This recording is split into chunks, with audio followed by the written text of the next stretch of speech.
Сәлем достар! Көзді шып-шымқарша жас мезгілі де өтіп, күз мезгілі де келді. Бұл мезгіл кейбіреуімізге жұбаныш болса, кейбіреуімізге қуаныш. Себебі бәрімізге аян оқу жылы басталады. Және қазіргі видеомда мен сіздерге оқу жылын жеңілдету мақсатында сіздерге 10 көмек сыйлағым келеді. Ұстап алыңыздар.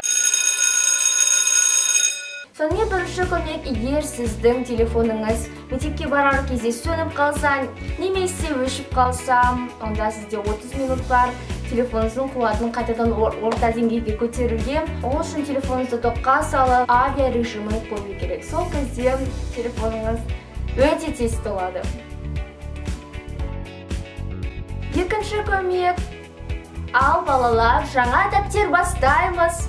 Бұл кімнің есінде, бұл бәріміздің есімізде. Сізде жаңа дәптер жоқ, ондай кезде не істеуге болады? Осы кезде бір қулық жасау керек.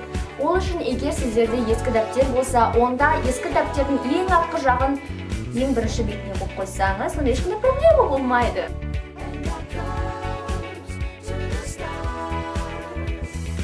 Бірақ әрине бұл уақытша, үйге барған соң онда міндетті түрде жаңа дәптер бастау керек. Үшінші көмек, егер сіздер бір сөзді жаттай алмай жүрсеңіздер, немесе тесттің жауабын жаттай алмай жүрсеңіз, онда ол сөзді 130 рет қайталасаңыз, онда ол сіздің миыңызда қалып қояды. Әрине асықпай қайталау керек 130 рет. Мысалы, мен кезінде түгіскен деген сөзді жаттай алмайтынмын, қазір мен оны керісінше ұмыта алмаймын ол сөзді. Түгіскен, түгіскен, түгіскен, түгіскен, түгіскен, түгіскен, түгіскен, түгіскен, түгіскен, түгіскен. Осылай 130 рет. Окей. Төртінші көмек, егер сіздер кітаптарыңыз өте ауыр болса, онда ол кітаптарды үйде планшетке суретке түсіріп алсыз, оны планшетті мектепке апарсаңыз, онда апайлар сізге ешнәрсе демейді, себебі сіз айтасыз, бұл жерде менің кітаптарым жатыр. Бесінші көмек, бізге мектепте өте жиі тақпақтарды жаттауға береді. Сол кезде біз тақпақтарды жаттаймыз, бірақ таңертең тұрған кезде біз оны ұмытып жатамыз. Кейбір сөздер біздің есімізге түспей жатады. Сол кезде кешкі тұрып, жаттаған тақпақтарыңызды диктофонға басып, жас қартаймақ, жоқ тумақ, туған өлмек, тағдыр жоқ, өткен өмір қайта келмек, басқан іс көрген қызық артта қалмақ, бір құдайдан басқаның бәрі өзгермек. Абай Құнанбайұлы.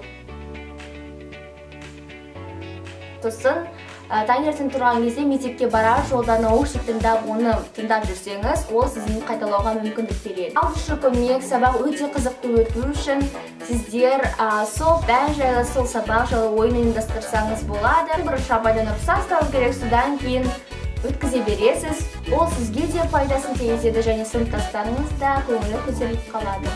Жетінші көмек, ережелерді бізге тез жаттауға болады, бірақ егер біз сол ережелерді суретке түсіріп, онда ол біздің соткамыздың басты бетіне қойса, онда ол ережелер тез жатталынады. Біреуге шығуға ораш алған кезде немесе әлеуметтік желілерге кірген кезде біз бірінші ережені оқимыз, содан кейін біз телефонмен қолдана бастаймыз және ол сіздерге тез жаттауға өте қатты мүмкіндігін тигізеді. Сегізінші көмек, егер сіз сабақ кестесін білмесеңіз, немесе кабинеттер бойынша үнемі адасып жүрсеңіз, онда тоқсан басталғаннан кейін бірден соткаңыздың заметкасын сақтап қойыңыз.